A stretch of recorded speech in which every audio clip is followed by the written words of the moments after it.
for which it stands, one nation, under God, indivisible, with liberty and justice for all. Trustee Patel, can you please lead the land acknowledgement? Yes. The Pacifica School District acknowledges that we gather on the unceded ancestral homelands of the Ramaytush Ohlone people. The Ramaytush Ohlone are the original stewards of this land, and their stewardship continues. As guests, we humbly extend our gratitude to the Ramaytush Ohlone elders and community. We recognize that we benefit from living and working on their traditional homeland, and we affirm their sovereign rights as First Peoples. The Ramaytush Ohlone understood the interconnectedness of all things and maintained harmony with nature for millennia. Therefore, Pacifica School District commits to teaching our school community how to be responsible stewards of this land. Thank you. Barbara, will you please take the roll call? Yes, Trustee Berdal. Here. Trustee Burkini. Here. Trustee Doggett. Here. Trustee Patel. Here. Trustee Villalobos. Here. The district digitally records the audio portion of meetings. All recordings are kept in the superintendent's office for 30 days and are available during that time period for inspection by members of the public on district equipment without charge. In-person speakers wishing to address the board on agenda or non-agenda items, please complete a request card with your name, address, and the item number and submit it to the board president or the superintendent. You will be called to address the board and may speak for up to 3 minutes. Virtual speakers wishing to address the board on agenda or non-agenda items, please submit your first and last name and the agenda item you wish to speak on in the Q&A area of the webinar. Please do not submit comments or questions in the Q&A area. You will be called to address the board. Your microphone will be unmuted and you may speak for up to 3 minutes. After you have spoken, your microphone will be muted.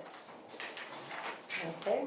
Report out on closed session items. The board met in closed session regarding public employee performance, superintendent, and no action was taken. Okay. Item 7, reorganization.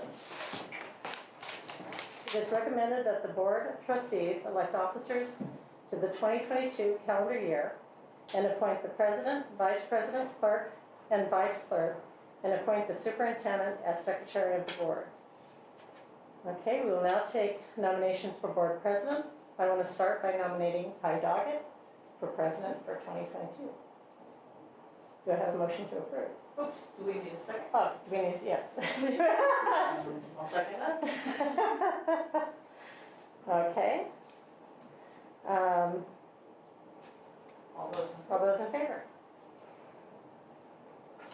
Okay. Motion Aye. passes 4-0. So at this point is where we stand up and shoot that way and everyone will count? Okay. Perfect. Thank you. Rotate.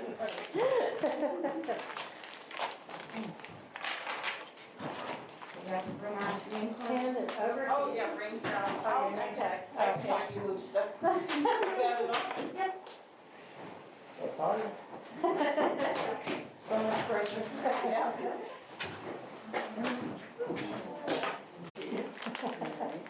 We will now take nominations for clerk. I'd like to nominate Laverne Villalobos as clerk. Do we have a second for? I'll second.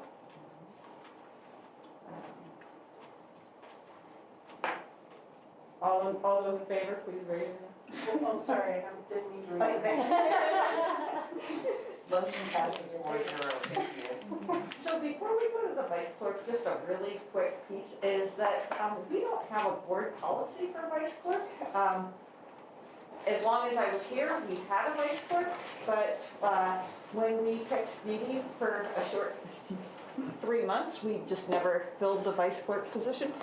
So we could either eliminate it or go for it. I just think it has to be, it doesn't have to be a full-on vote, but just some direction from the board. I didn't want to eliminate it without some brief discussion. You've had it. I don't think it's ever been used in the 7 years I've been here. Once. For someone actually did Yeah, something. the clerk wasn't here. Should we keep going and have it? I think it's saying. I think you got it. It's like a backup. Okay, very good. It's like the vice president. Exactly.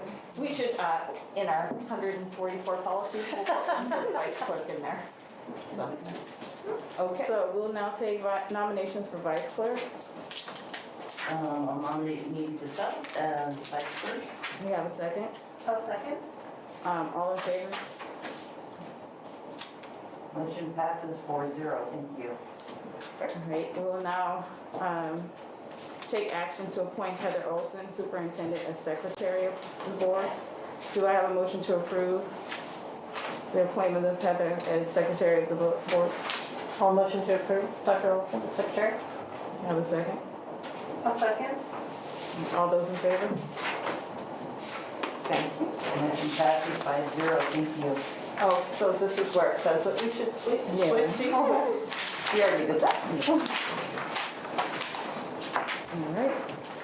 So it is recommended that the Board of Trustees adopt the proposed committee assignments for the 2022 calendar year. So let's Before look at it. Before we do that, actually, it's not, we have to have a discussion on that, so let me pull up the assignments. Sorry. So the schools we have traditionally done as a school year, so I actually may have misspoken when I was with some trustees, but if we think about, this is a great opportunity to think about new committees. So this is B, right? Well, That is, yeah, that's B, display B. oh, okay. Oh, you guys won't be able to see that, right? Let me put it on A. Display A.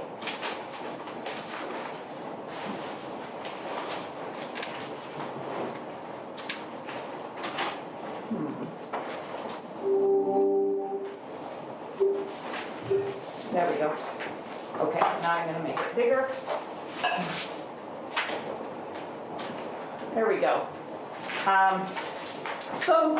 If you are on a committee and would like to stay, please feel free to say that. But if you're on a committee and looking for a new experience, this is our opportunity to change committees. So we'll start with strategic. We're not doing strategic plan this year, but the LCAP, the Local Control Accountability Plan, is probably up to about 4 meetings, and those dates haven't been set yet. So, are there trustees that would like to join that? Is there a requirement around number of trustees for? There isn't, I think, minimum of 1. We don't typically do more than 2 because then it would have to be agendized. Trustee Villalobos actually had a really good point last year when we were talking about it, is that we often assign 2 trustees and both of them show up. And we don't always need that. Like, there's so much to do as we get into the spring that you could certainly trade off on that. So, I wouldn't mind staying on the LCAP. okay, Okay, you're good staying? yeah. Okay, we'll keep going. Audit review was 1 meeting in January, was 4 hours. This last, I think, during COVID time, it was very, very rushed, but it's essentially you review the audit and before it comes to the board. I'll take a year off from that. You're up, okay, very good. I'd like to join it. Okay. Do we need 2, Josie, or just 1? We normally have 2, but 1 is fine. I'll keep going. Pacifica Ed Foundation, they typically have multiple fundraiser events. They haven't had any in person yet, but they intend to have one, would love to have one. I didn't get to go to any. Yeah, they'd love to have one this spring, and I remember the one right before the pandemic, we were all there, so. I'd like to stay just because I didn't Okay. do anything last year. Okay. Special Ed Parent Advisory Committee, those are, there are many special ed parent meetings that are going on. The CPAC is one of those, and we may see some of those committees blend a little bit more together, but there are typically 4 meetings during the year. Can I just recommend maybe 2 people, just because Elizabeth and I have been switching off with the coffees, morning coffee once a month, because I work and, she has more flexibility. So I think it would be good if there were 2 people, So- just in case we could So switch we're off. talking specifically for the special ed parent committee meeting that meets with John Barkfield, not all of the special ed meetings. I do think it would be great to have 2, but but we're not talking about all special ed meetings. Like they have parent ed, they have a parent advisory committee, they have the Wednesday morning coffees. And so we're just talking about specifically the special ed parent advisory committee that meets 4 times a year. I mean, I can still do the mornings, but if you wanted to stay on the evening one. Is everybody okay? So I want to be clear, the board does not have an official position that includes the parent coffees. I think it's great if we go, but it's not an official board position. I think I kind of like, it's an opportunity to get to know the parents, kind of like PEF, even though there's only one person who does that, we all go to the fundraisers, and like that. I can sort that with Laverne.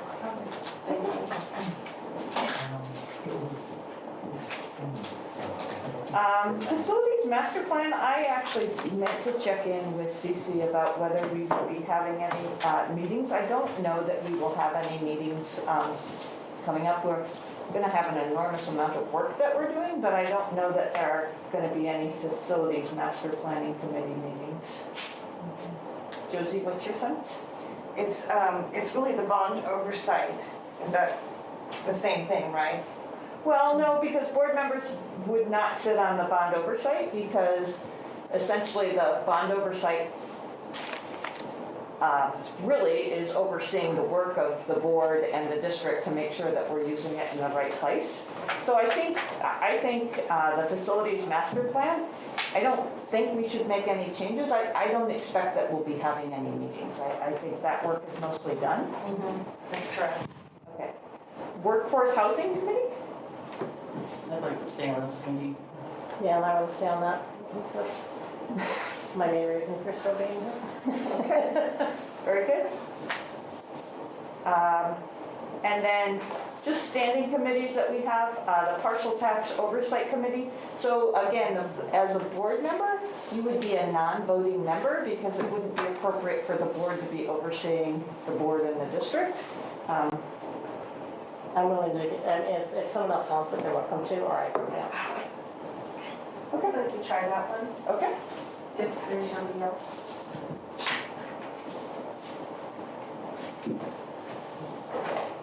And so the intention is that we will have the bond oversight and the parcel tax oversight on the same night, on January 11th.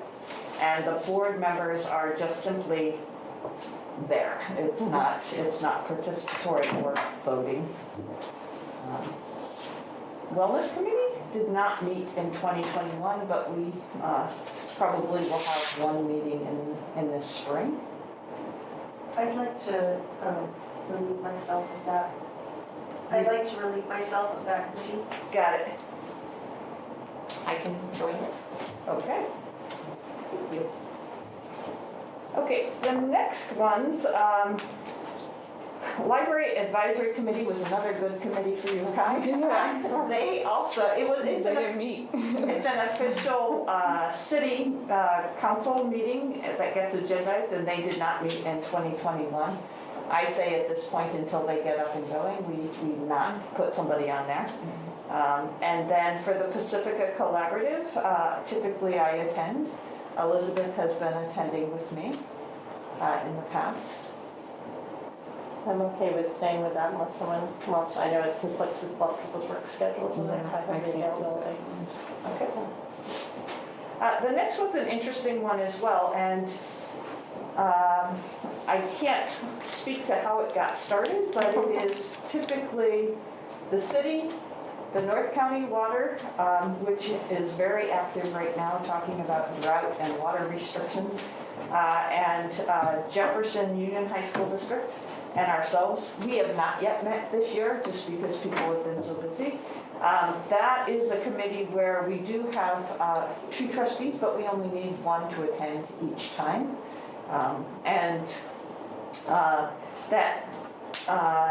The date that's starting actually is January 6th. I'm working on the wrong committee. January 6th is the very first one. This year we're going to be virtual, but probably will be in person. Anybody interested? Okay. Did I see your hand kind of go up, Linda? Yeah, I don't mind being involved if Elizabeth wants to. So if you'd like to, that's fine. Perfect. And then, I think, moving back into the in-person world is, I think that the superintendent, county superintendent updates are ending, is that true? I don't recall hearing that. Okay, I wondered if that was the case, but San Mateo County School Boards is resuming their meeting schedule. And so we should probably have 1 member of our board just be the liaison with San Mateo County School Boards. I mean, I'm going to be part of that still. Okay, thank you. I don't think we need to have somebody be on the Kent Awards Committee. Last year, they awarded, every school district was awarded a Kent Award. And the awards happened via Zoom, so I don't think, unless anybody's eager to be a part of that, I don't think that's necessary. The governing board, Linda was a part of this, and this is actually one of our obligations, is that we have to find somebody to be a representative on that, and Linda was a part of one meeting that met in November 2021, and they elected a smaller body of people to make decisions about school district organizations. I don't mind doing it again, unless someone else wants to do it. Okay, is that okay with all of you? Okay. That being said, thank you very much. I'm going to rely on Barbara to make sure that we have a cleaned up list. But with that being said, this is an action item where you, is there approval on this? Yes. Okay, perfect. So do I have a motion to approve the committee assignments for 2021 or 2022? I'll make a motion. A second? I'll second. All those in favor? Motion passes 5-0, thank you. Right. Let's see. Resolution number 2021-12-15-A, delegation of authority. It is recommended that the Board of Trustees approve resolution number 2021-12-15-A, delegation of authority from Board of Trustees to the superintendent for the 2022 calendar year. So the delegation of authority gives authority to the superintendent to address routine district management activities. The adoption of the resolution summarizes district practice. So presentation. All right, do I have a motion to approve resolution number 2021-12-15A, delegation of authority? Make a motion to approve. Second? Second? All in favor? Motion passes 5-0, thank you. All right, approval of minutes of December 1st, 2021. That's you. Oh, it's recommended that the board approve the minutes of the December 1st, 2021 board meeting. Are there any questions regarding the minutes of December 1st, 2021 regular meeting? Okay. Do I have a motion to approve the minutes of December 1st, 2021? I'll make a motion to approve the minutes of 12/1/21. Second? I'll second. All in favor? Motion passes 5-0. Thank you. All right. Approval of the agenda and consent agenda. All items on the consent agenda will be approved with one motion, which is not debatable and which requires a unanimous vote for passage. If any member of the board, the superintendent, or the public so requests, any item shall be removed from this section and placed in the regular order of business following the approval of the consent agenda. Are there any questions regarding the approval of the agenda or consent agenda? Do I have a motion to approve the agenda and consent agenda? I'll make a motion to approve the agenda and consent agenda. Do I have a second? I'll second. All in favor? Motion passes 5-0. Thank you. All right. These are all done. Yeah. So, communications, okay. Speakers wishing to address the board on agenda items or non-agenda items, please submit your first and last names and the agenda item you wish to speak on in the Q&A area of the webinar. Please do not submit comments or questions in the Q&A area. You will be called to address the board and your microphone will be unmuted and you may speak up to 3 minutes. After you have spoken, your microphone will be muted. LSEA, Actually, we don't have them still on the screen. The Zoom has to go off the screen. Sorry, Megan.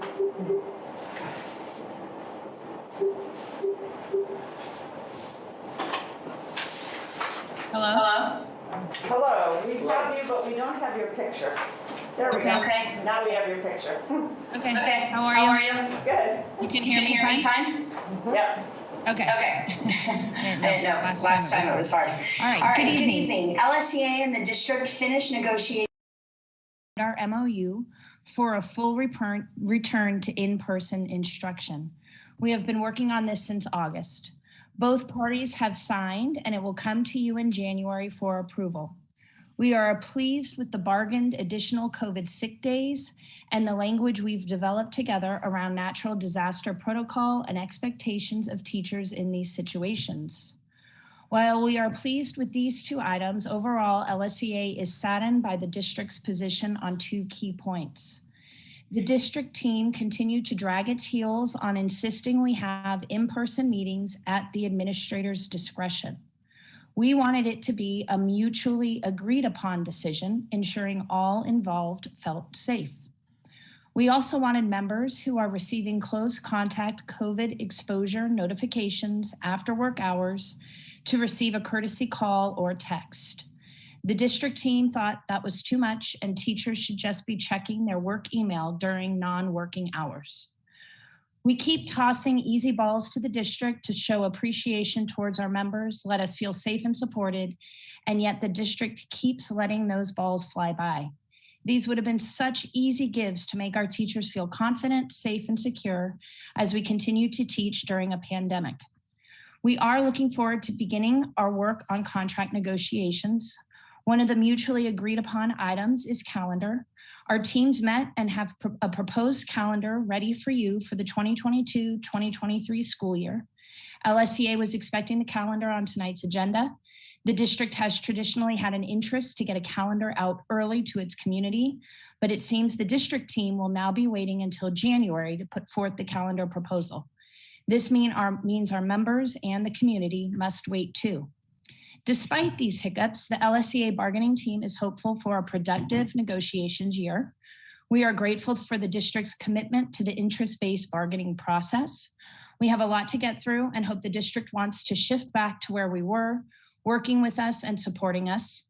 This was apparent today when Carla and John met with members of LSEA to refine protocols and procedures for COVID safety. We appreciate their time and teamwork. We hope everyone has a restful and safe winter break. Thank you.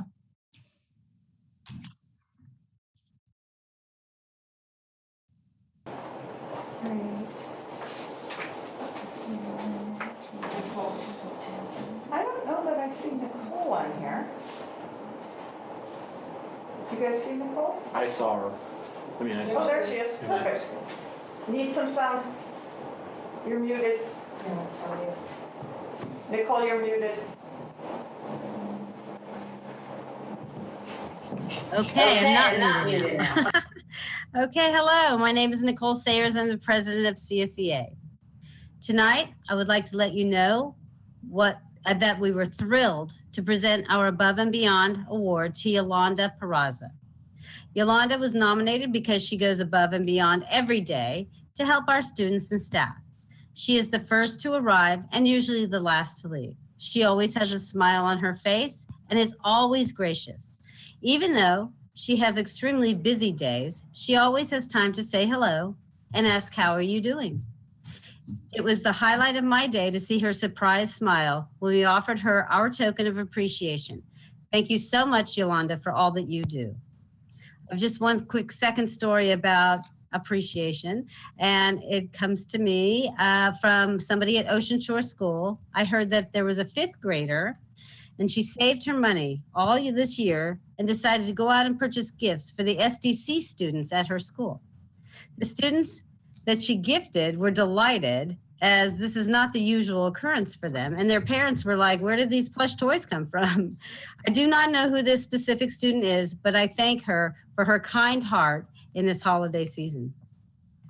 That brings me to my third piece of information that I wanted to share with the board, and that is free money for the classified employees through the CSEA Summer Benefits Assistance Program. This program would serve classified employees who make less than $62,400 and work under 12 months yearly. Those members would agree to deduct 10% or less of their monthly wages to be put towards a savings account within the county. Then in the summer, the earned money will be matched up dollar for dollar, and this is a way for the district to help our classified employees earn extra money at no additional cost to the district. This is a program that the Jefferson Unified School District has participated in for 2 years.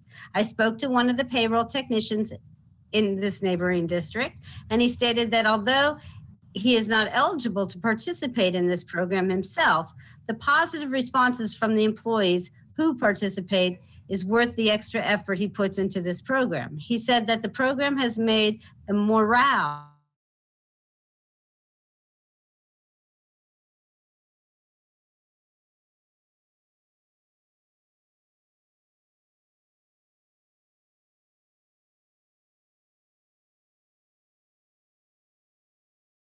Lights are taken off. There you go, we got you. Are you okay? Are we okay? We make considerably less than other districts within our county, and this would be a positive way that the Pacifica School District could help our employees save extra money at no cost to the district. This is free money, and I urge you, the board of directors and the district, to bring this program forward to help us make ends meet for our CSEA members. The deadline for the district to send out letters to eligible employees is January 1st, 2022. As we go into the holiday break, I just want you to know that I am completely happy to help the district meet this deadline in any way I can. All we need to do is send an email to the classified employees stating that the district is moving forward with this program. I would never waste your time with something I did not feel was important to our members. This benefit program is definitely something I feel confident talking to you about. If one of our members saves $1,000, their return is very close to $2,000.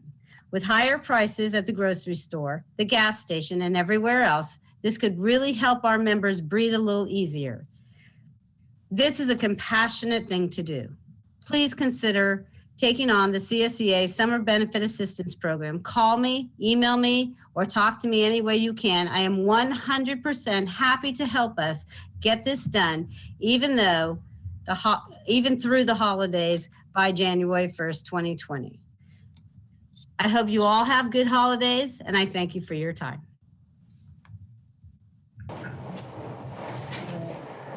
People wishing to address the board? Rachel Merlot. Hi, Rachel, can you hear us? Yeah, can you hear me okay? We get started. Is your topic dress code, dress policy? It is, but I wanted to, if I could just do a public comment because I have to get my child into finish homework and bed. Okay, sorry. No problem. Okay, I'll just go ahead and start. So hello, I'm Rachel Merlot, and I just wanted to comment on the board's discussion regarding eliminating language around clothing depicting gang affiliation. I did email a letter to the board members stating some of my concerns, and I just wanted to say thank you to those who responded and took the time to read it. Just to follow up with a few points, I understand that there is board policy around gang activity stating that any student suspected of gang affiliation based on the display of behavior, gestures, apparel, or paraphernalia shall be referred to the principal or designee. And I must ask, isn't this an example of what school site rules and guidelines are based on? If it is stating this in the board policy, why shouldn't it be stated in the school dress code? The school handbook is the main place students and families look for clear guidelines on what is accepted at school, and it seems that to remove this language would not be helpful in that matter. As I stated in my letter, I applaud many aspects of the board amending dress code and want to ensure that teachers are able to have and maintain safe environments for students to learn. I encourage the board to move forward with supporting and funding training for all staff around bias and cultural sensitivity, and I would be very happy to talk further and to look at other ways to address that and to still be able to allow students to express themselves through their clothing and to support that in general clothing does not disrupt our school environment, but to continue to make sure that we have a level of safety and security for all students who attend school. Thank you. Thank you, Rachel. The next speaker is Patrick Sayers from Pacifica School Volunteers.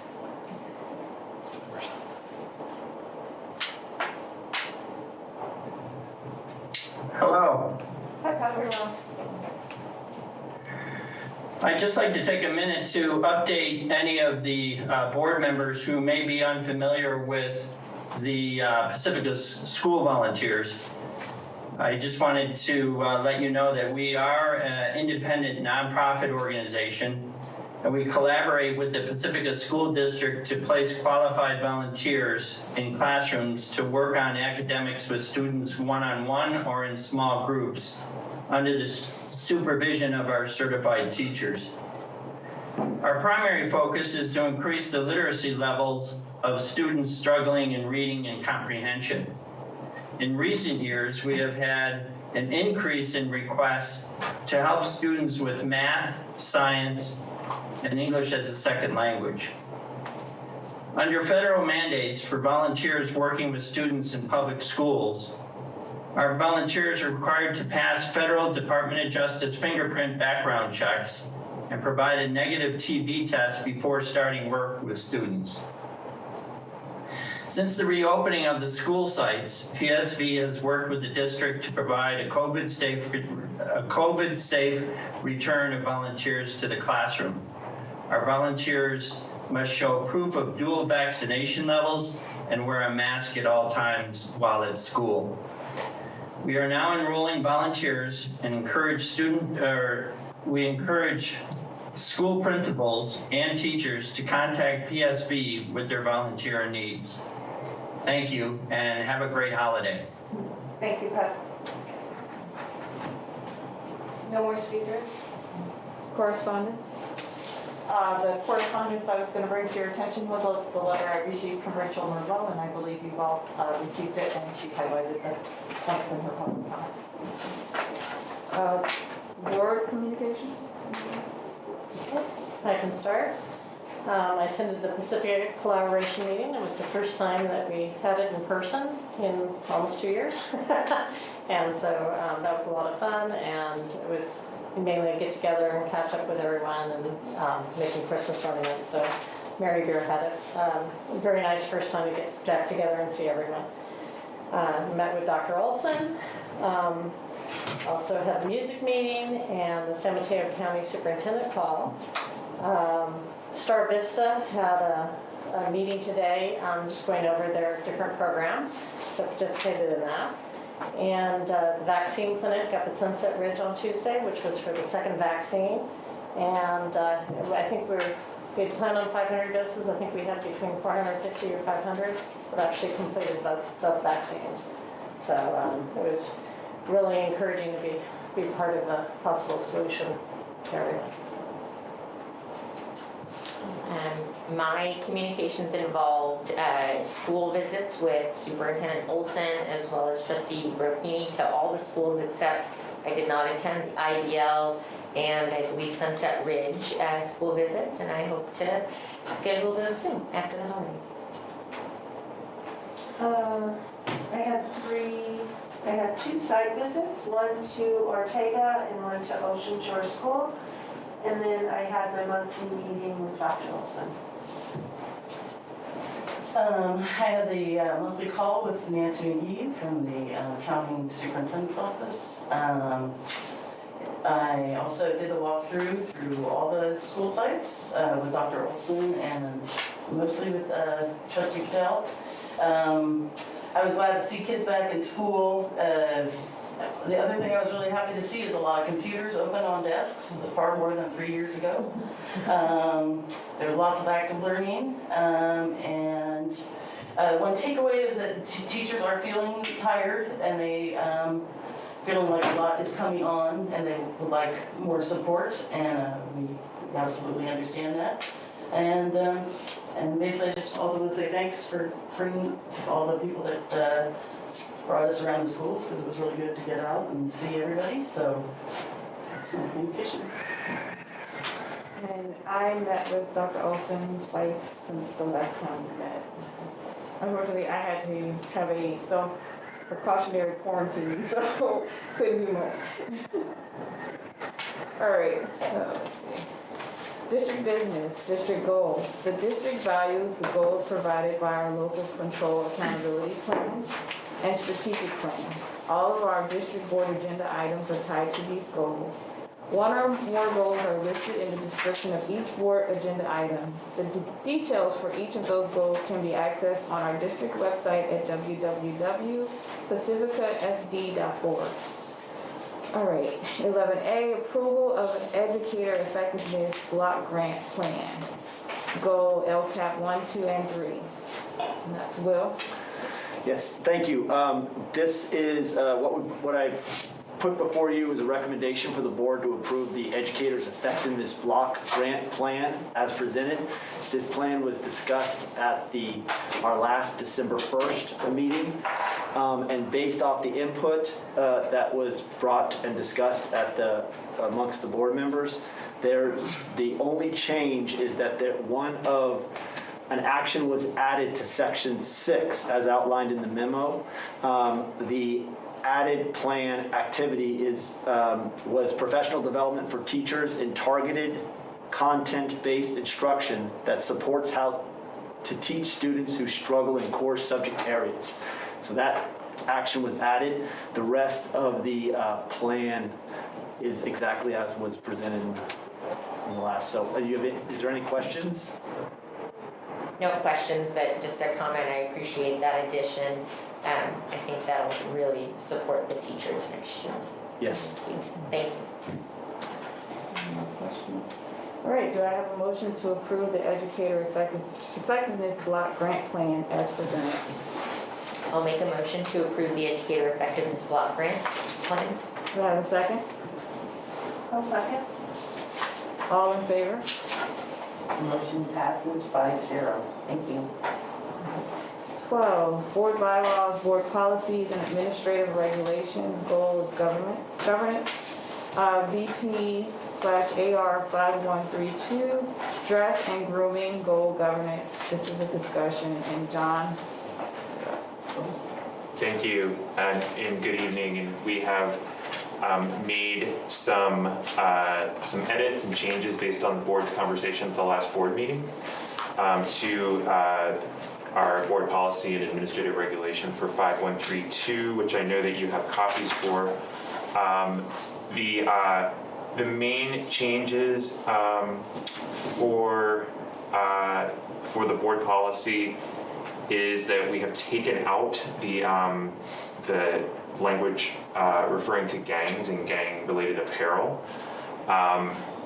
and that is the major change since last time. And I know that in the AR, we've also taken out head coverings, that language, and I think we've added hoods as the word there. So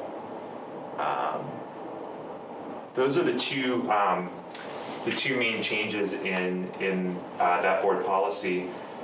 We also remembered that we have a board policy specifically that relates to gangs. It's 5136, board policy 5136, which speaks more of gang prevention, strategies around gang prevention. Just wanted to point that out, the fact that we do have another board policy that does refer to that, preventing gang-related activity in our schools. So we bring these changes forward for your further consideration. Discussion? I have a comment. I've just been doing some research around the gang-related apparel, and it's always interesting to go to our surrounding school districts, and surprisingly, Hillsborough does not have a dress code for their elementary school. They just say they need to be dressed nice and neat, shoes, and the middle school was more,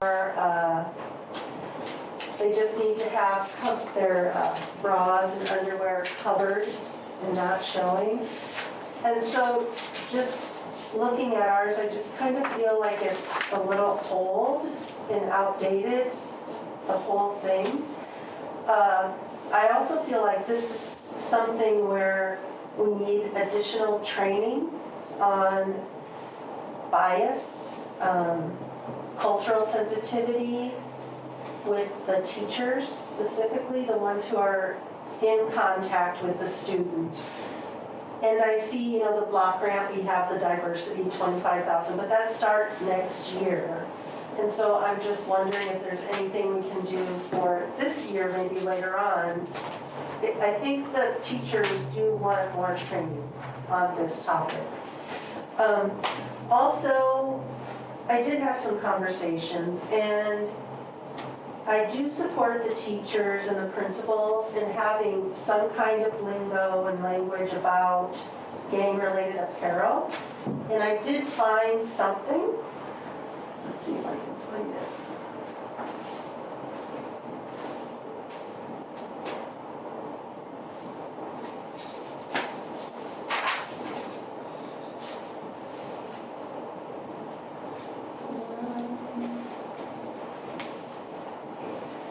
Oh, here it is. The principal, staff, and parents/guardians at a school may establish a reasonable dress code that prohibits students from wearing gang-related apparel when there is evidence of a gang presence that disrupts or threatens. So this is saying there needs to be evidence. For example, my main worry is that there's going to be a 7th grader who's dressing in red because it's their favorite color, and they're approached, that's a gang-affiliated outfit, and they're not in a gang. And I think it's a slippery slope, because, even the police department has lists of students, or I won't say students, but youth that are affiliated in gangs. So I think that's just something that's very dangerous for the school district to get involved in. And so I think there needs to be some kind of evidence before they're approached and, saying that they're wearing something that's gang-related as far as their colors. And so that's a lingo I found, and it's from Fremont Unified School District. And I do believe Fremont does have gangs in a lot of them.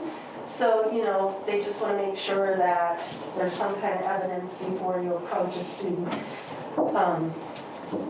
And I also do not agree with pursuing more discipline as far as the student, who may be wearing gang-related clothes. And I just want to remind everybody that the chief of police even said that we don't have a gang problem in Pacifica, that there is one in Daly City, but not here in Pacifica. It's very, very minimal. And so, if somebody's showing up for class, that's wonderful, they're showing up for class, and we should educate them. You know, we shouldn't be so focused on what they're wearing. And I think it was Oceana School who also had a very, I'm gonna just say it's like an updated version, you know, of how things are going with social emotional learning, cultural sensitivity and bias. You know, it's not like no, you know, no. It's not like that. It's like you should just be wearing something that's respectful. And then it says what you have to wear is a shirt, you know, pants and shoes. And then it says what you might want to wear, and then it lists more. You know, instead of like always going for the negativity of the language. So that was just, you know, something I did a little more research on. And I think that's all I have to say. So I am in favor of adding, you know, something as long as there's evidence, just, you know, those 2 sentences. I'm not in favor of more discipline because of what they're wearing. That's also a slippery slope, because what if somebody's parents can't afford clothes and they're taking donations, and, you know, they can't say, well, I can't take that. You know, that's just not how receiving donations works when somebody needs something. That's all I have to say. So I wasn't here, I was online, but I wasn't here for our last meeting. We had the discussion. And I feel like, speaking as a Black woman and been subject to bias a lot in my lifetime, especially when I was a teenager, since I wasn't here last time I didn't get to speak on this. The whole word gang really bothers me because it is disproportionately placed on youth of color. And I like that there may be evidence, but it just, if you think about someone saying somebody's wearing a gang affiliated clothing, what does that mean? You know, in your mind, what do you picture? And it makes me, sitting on this board, it makes me very nervous to have anything that says gang in it. I just, you know, I can remember a time when I was 14 years old and somebody in a store pointed me out to a security person, and the security person pulled me aside like I stole something because of my hairstyle. They said she had unusual hair. And I was having to wear bandeau knots. I don't know if you guys know what that is, but the language we choose has to be neutral in terms of bringing up biases. Gang brings up a bias. It just does. We have TV and, you know, movies, and everybody, you all have an image that pops up in your head when you hear the word gang. And I just don't want young people of color to, you know, be subjected just because they happen to be wearing a color or they happen to have a bandana on.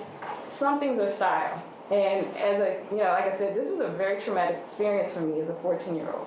You know, police were called. My mother was there. I was accused of stealing. I hadn't done anything. And when I was listening to you all last week, I was like, we can't have this word, you know, because what is it? What does that mean? If we can't define it, we shouldn't put it in there. That's how I feel personally. I just know, you know, I've seen it even as kids. People just have this bias. And I really do believe we need bias training for our teachers. But that particular word in dress, it doesn't sit well with me. It would never sit well with me. I just couldn't see, you know, and then I thought, I was like, you know, I'm from DC. I've seen many things in my lifetime. Pacifica doesn't have a gang problem. It just doesn't. And, you know, to me, it's just like, why are we even discussing it? We should have bias training for sure. I mean, doesn't mean that sometime in the future there might be gangs, but we should really choose our language wisely. We already know that, again, as soon as you hear the word gang, everyone in here, everyone online has an image in their head of what that is. And we have to really be careful about the words that we choose. So that's my personal feelings on it. Nice to meet you. I just, thank you guys so much for saying all that. I agree with you 100%. And I just have thought from the beginning, especially coming out of COVID, we should not be, if a child has made it into the classroom, we should for no reason be sending them out unless it's a behavior problem. And then that's a different problem. We're gonna deal with the behavior, not what they happen to be wearing that day. And, you know, like we say, it might be clothes they've grown out with, and so now their midriff is showing, or they just happen to wear clothes that the gang over the, you know, people over the hill think is affiliated with the gang. But again, if they make it to the classroom, I feel like we should be educating them, no matter what they're wearing. You know, in relative reason. So anyway, that's my comment on it. I'd like to make a comment. So I think when I think about what is the purpose of a dress code policy in general, and others may disagree, but in my mind, it's to protect the health and safety of the students and staff as the primary. And so, you know, I was in complete agreement with the request that Trustee Brocchini said around the dress code that I felt also targeted women or young girls. I also feel like some of the comments around hats and hoods not being worn indoors, I don't know that we necessarily need to have that in there as well, so I'd like that to be reconsidered. With respect to the gang-related clothing, I taught at a school that had some gang-related activity, and you know, Trustee Duggar, you're absolutely right that it's not one thing. We had trainings regularly from the police department to give us insight into what to look for in terms of gang insignia or colors, because that also changes. I mean, that, you know, groups of kids, they change what they wear to mean different things at different times. And that was there to protect us as well as protect the other students, so that if we saw an intruder, if we saw something, it was training to help us protect the health and safety of students. So I know Pacifica doesn't today have a gang problem, but the point of a policy is to protect, in my mind, the longer term health and safety of students and staff. I don't know what the right language is, so I'm not making a comment of these two sentences, but historically, gang-related activities have infiltrated public schools, unfortunately. I taught at one that had that, and I do think something related to that kind of dress, or teachers being trained on what to look for, would be useful to protect the health and safety of students. But I also just want to comment that I think we should also reconsider the hats, caps, and hoods not being worn indoors. One, because it's freezing in all of the schools, and I think there is something to say, you know, your eyes should be visible, and, you know, there needs to be some facial visibility. But, you know, there's religious headwear, there's a lot of stuff that could be considered a hat or a cap, and, you know, so anyways, I would like that to be reconsidered. Can I comment on these? I agree with you about the caps, baseball caps, and the hoodies. Number one, because ever since we moved to Pacifica 17 years ago, I just noticed that Pacifica, it has a culture, number one, of wearing hoodies because of our weather, and it's cold, and you can just put it up whenever you're out or somewhere else. So I think it's part of the Pacifica culture. And then also the baseball caps. I mean, baseball in Pacifica is huge, and I know it has to do with, you know, being in there for respect, but I'm going to go back to where I feel like we're kind of really outdated in our language and the policy. And as long as you can see their eyes and their ears, so they're not wearing earbuds, I just don't see the harm in that. You know, I think it would just be very difficult to, you know, hide a piece of paper or something in your hat. I mean, and we don't even use things like that anymore because of the phones. So I agree, you know, with the hoodies and the caps. And I also wanted to comment on Kai. You're absolutely right about the word gang, because once you said that, you know, I saw a few different pictures in my head. And it does have a negative connotation to it when you hear the word. And I'm just wondering what other word or phrase or. Well, I agree with Nikki that training is important. You know, I've worked in many different youth programs, but in terms of the language that we choose, we have to be careful about the words. If the words already conjure up an image, is that the word we want to use? And unfortunately, we've all been in this society enough that we've seen the word gang flash on the screen and there's an image. I mean, and media is biased. It's a fact, you know. Media is very biased. And when you think of the word criminal, you think of the word gang, you think of the word suspect, all of those words pop up an image in your head. And you've been trained to see this image. So I was watching the meeting and I was just like, for me, I cannot use this word in good conscience, because this gives an image that, unfortunately, you probably thought of a person of color if you heard the word gang. It's just because that's what you've seen in media for so long. And that means that a child going to school who may have zero gang affiliation, you know, just happen to like you said earlier, just happen to like the color.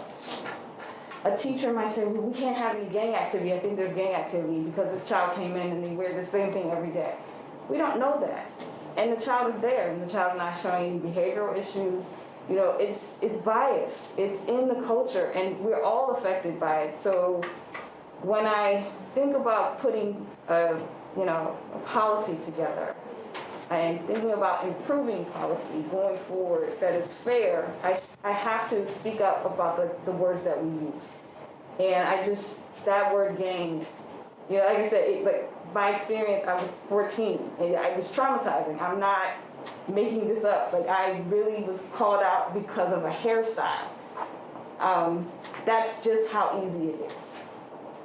So we have to really think about what words do we use in our policy, but how do we train our teachers to protect our students? Those are two different things, you know. Yeah, maybe one day Pacifica will have a gang problem. I don't really see it happening, but I don't know. But if we do need teachers to be able to recognize it. And like you said, it changes. You know, if anybody has been around any kind of activity with young people and all sorts of craziness, they change their colors, they change their hairstyles, they change their sneakers, their shoelaces. Even the type of shoe can be affiliated with a group. So that's different. But creating a policy with a word that conjures up a negative image that, disproportionately affects kids of color, we can't do that. So I have a recommendation for how we can take most of what got said today and still move forward.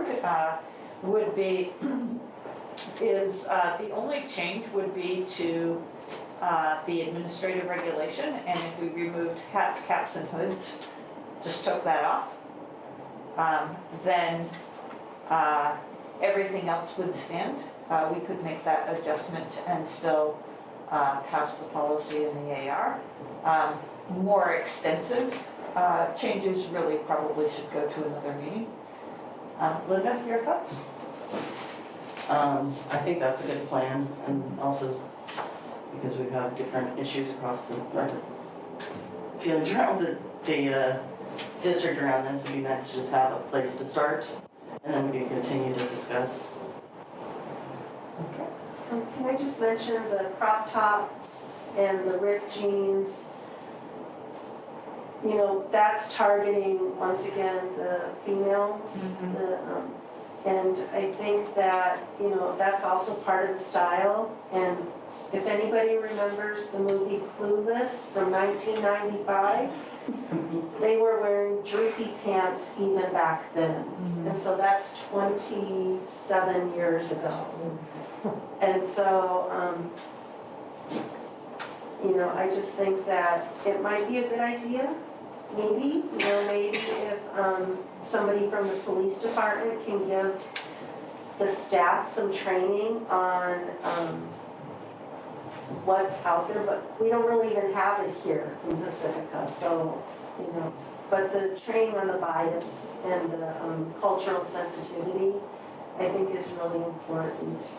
And there was even, I think it was in like 2014 maybe, I started to notice my son was matching his tennis shoes with his hat with the colors, and that was just a trend. That was a trend across the board. And so I think it is a slippery slope. So I believe that we can pass both BP and AR 5132 with the understanding that in the AR, we take out number 3, hats, caps, and hoods shall be worn indoors.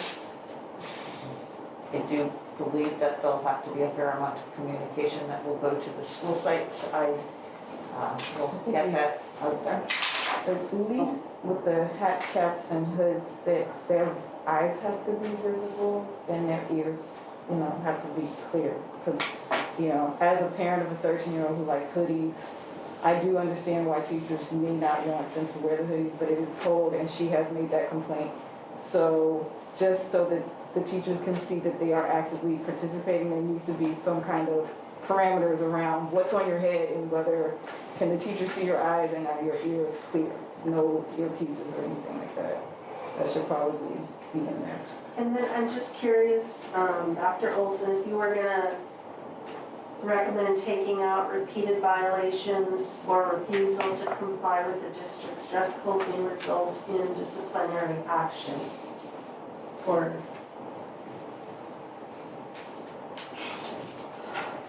We can take it out if that's the wish of the board. I think, I think if we make more significant changes, we should probably bring it back so that we could at least make sure that we're not kind of cutting and pasting. So my recommendation around the hats was a simple strike through. The other piece, I think, would be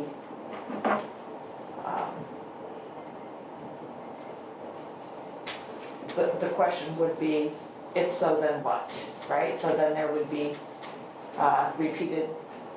well, I think, we're putting a lot of funding into training and the talking circles. And so that would be a resolution or a recommendation, would to do a talking circle with the student and the teacher or whoever is having a conflict in what the student is wearing, rather than disciplining them and removing them from class, and they're losing instruction time again.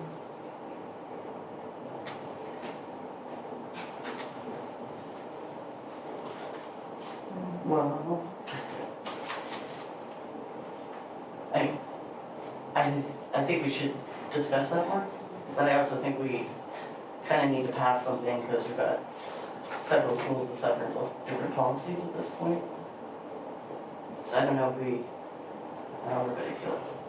So just a procedural question, when we pass something striking or maybe altering the language around hats or head coverings so that the face is not obscured, what happens to the gang-related clothing piece? So there was nothing in here that we removed all of the pieces around gang-related. Okay, so if we pass it, we're passing it with it being completely removed?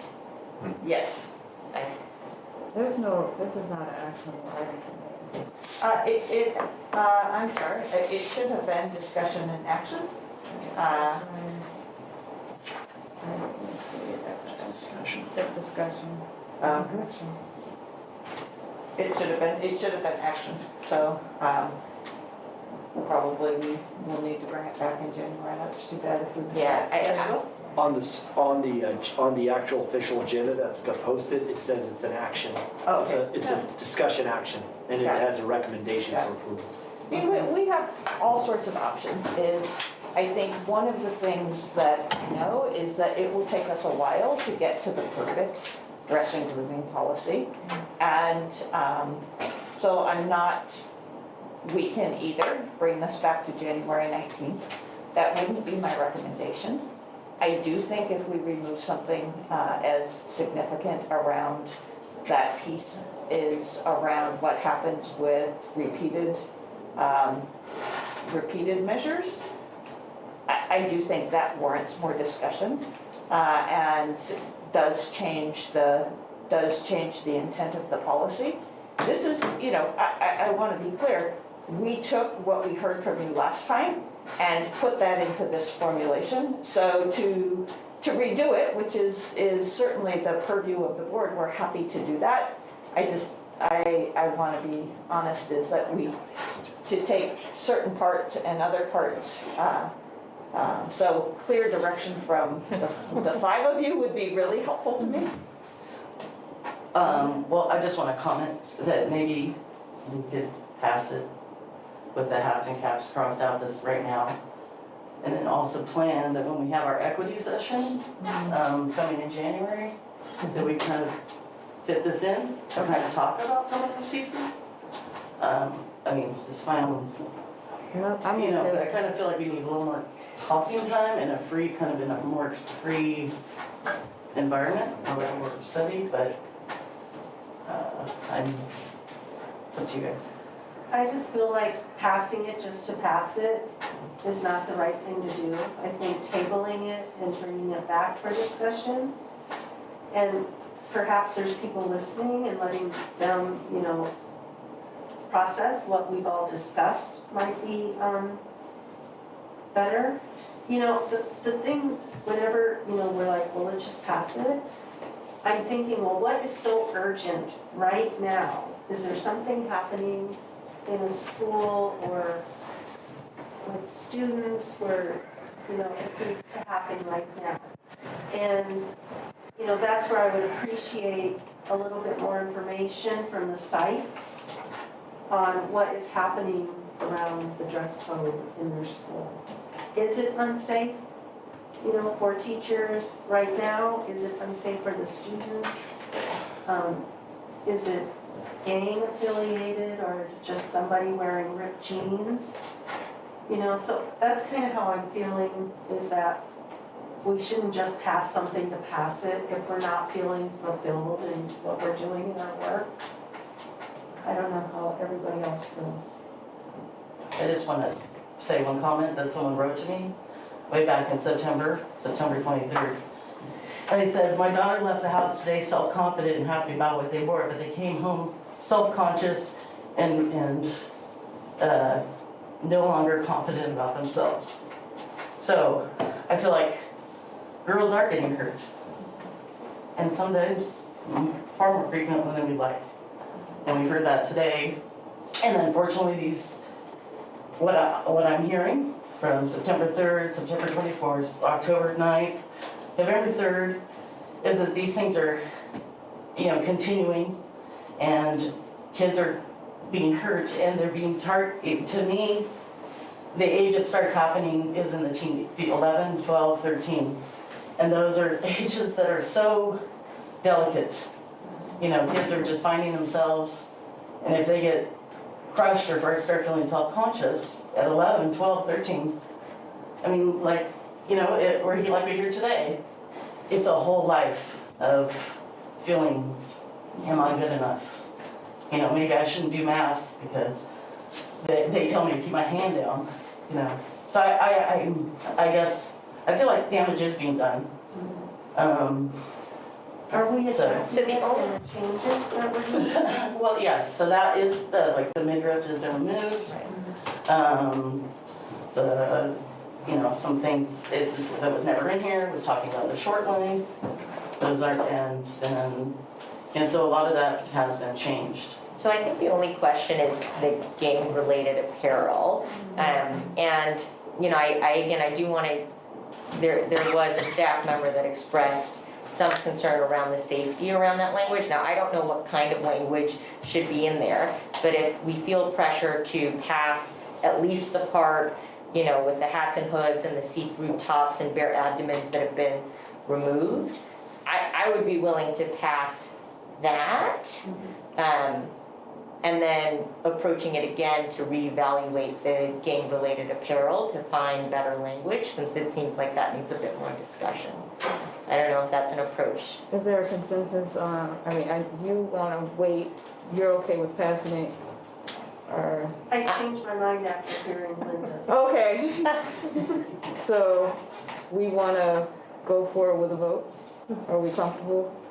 Passing as is? As it is today? As is, With the with the strike. understanding hats, hoodies, that gets struck. And then we will come back at another time to reevaluate and readdress the dress code later. Yeah, I do think we should take seriously the comment from the staff member around safety, because as a former staff member, that is a big concern, and it's their responsibility to keep the students safe. And policies are there to give teachers the ability to, keep their students safe and make sure that they can speak up when they are concerned about something. I think there's certainly rules that we can place about how they speak up and the way that they address those situations, but I hesitate in that, just the complete removal of that. With the strike through on the hats and hoodies, have about having the ears clear and being able to see the eyes. We could say that the students may wear hats, caps, or hoods, but the students' eyes and ears must be visible to.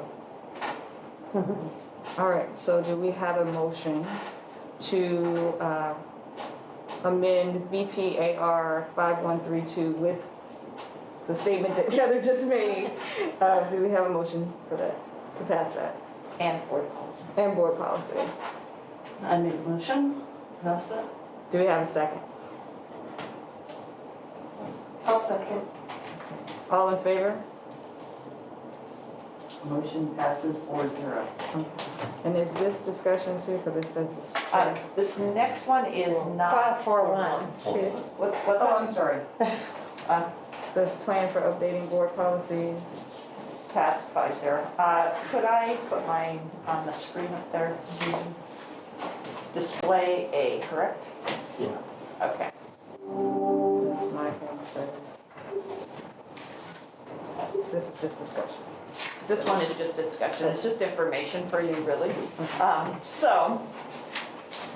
Since the pandemic, we have really only focused on either board policies that came up that needed to get passed. So for example, our intra-district transfer policy, our student enrollment process, those kinds of things. So we find ourselves behind. I've conferred with my fellow superintendents in terms of what we need to do.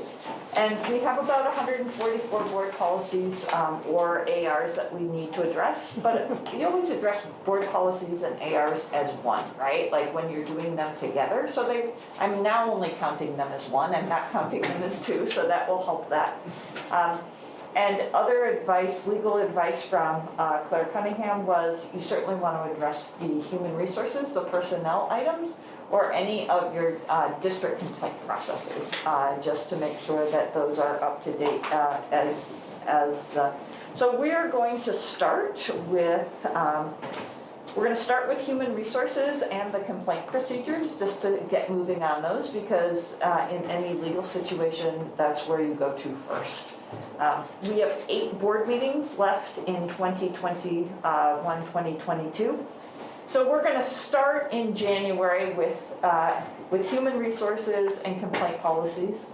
There's some very easy low-hanging fruit, which is CSBA has recommended new titles, corrections of numbers. There are 4 obsolete policies. We'll grind through probably 20 policies without batting an eye.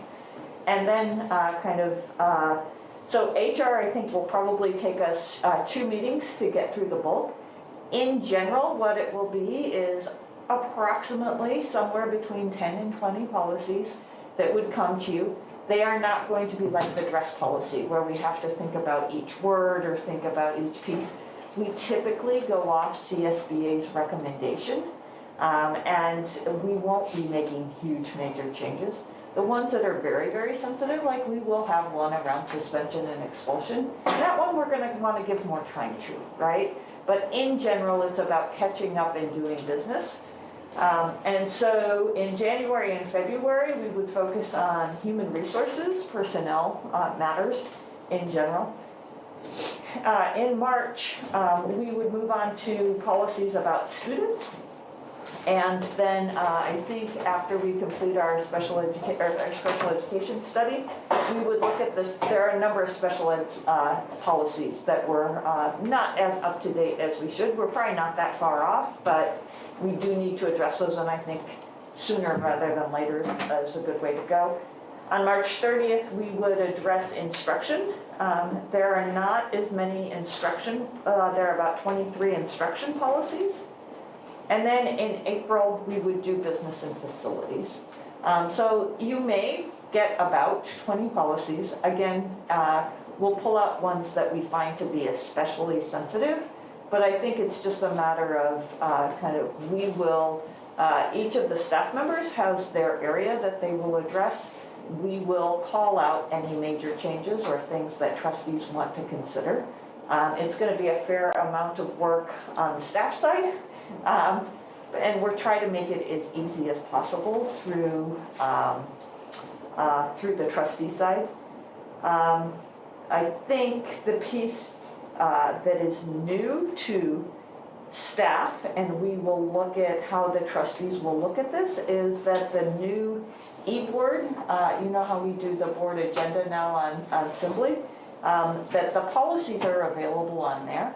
We will process them in that way, which is different than if we think about, we've been through the pandemic. Suzanne was the executive assistant when we started the pandemic, and then Kelly was with us for a year, and now Barbara is with us. Little known fact is that Barbara was a legal secretary and has great attention to detail, so I'm confident that we'll be able to get through this in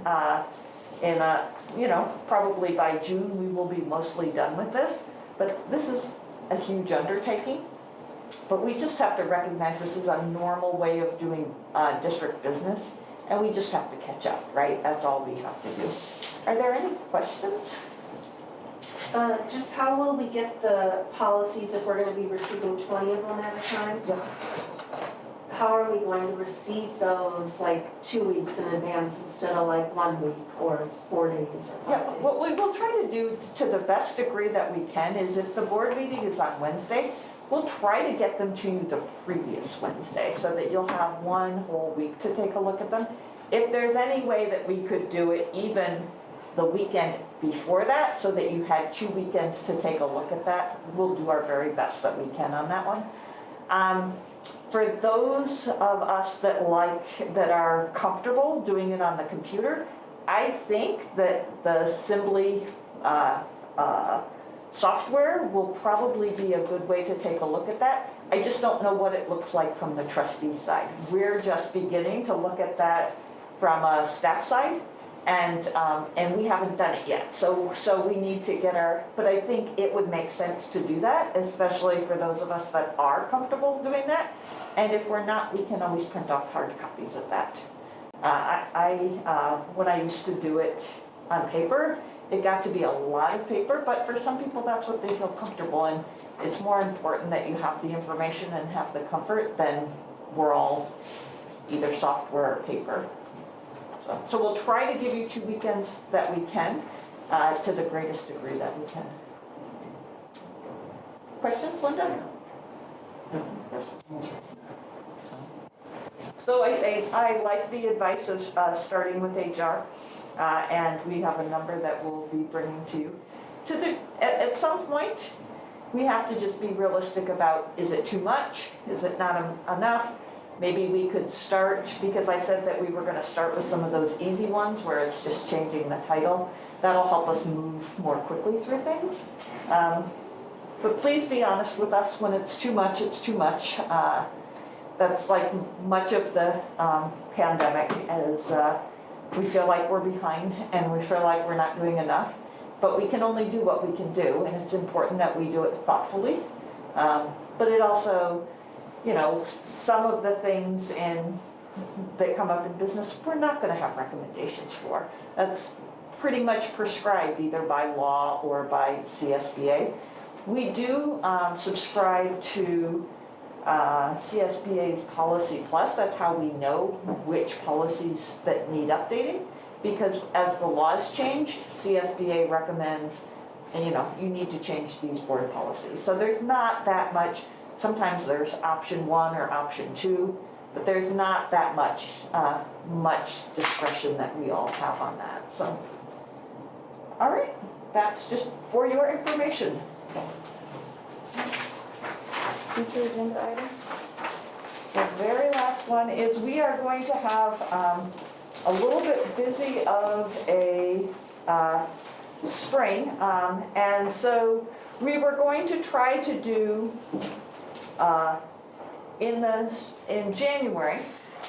We did have a request to do something on the school fields, and so Josie will present a review of the school fields. We'll have a bond project update.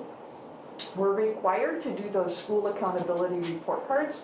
I don't think that's going to take that much in terms of board involvement, but it'll be important for you to see them. We thought in January we would try to do the comprehensive school safety plans. I think since in closed session we would be doing the superintendent's evaluation, I think we should probably wait and do that in February so that we can do that in closed session. And then in January we would get started on our first chunk of manual maintenance. So I say think that we, again, you're gonna, your evaluation's moving or the meeting with negotiations?